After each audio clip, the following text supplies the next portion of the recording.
Sa issue po ng mas mababa na retirement age ng mga government personnel, narito po yung ilang mga bagay na nirerekomenda ng GSIS, no? Kasi nga ay apektado, no? Unang-una, yung SIF or yun pong Social Insurance Fund ng GSIS.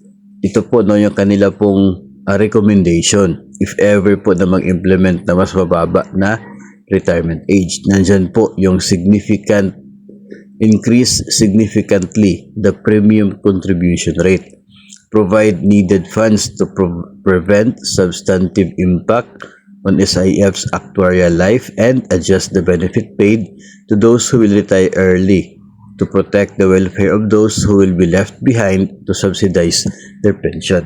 So, kung mas mababa po yung retirement age, mas marami, no, yung mag-a-apply ng retirement. So biglaan po na tataas yung magiging payable ng GSIS na pension doon po sa kanya pong mga retired members.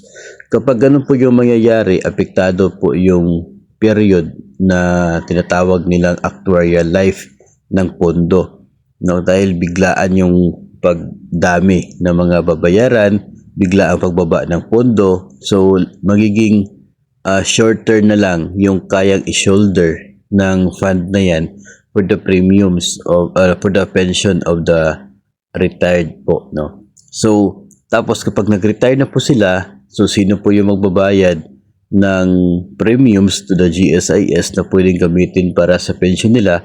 Of course, yung mga tinatawag dito na those who are left behind, no, yung nasa active pa sa serbisyo.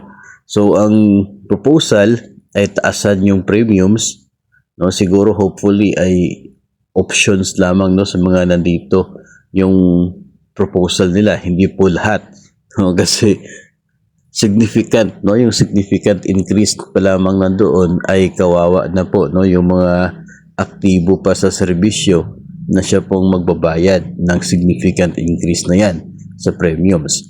Tapos subsidized ng gobyerno yung ilang pong bahagi ng kinakailangang bayaran ng GSIS for the pension para hindi masyadong apektado yung pondo, no, na para sa future na pension ng mga retired members.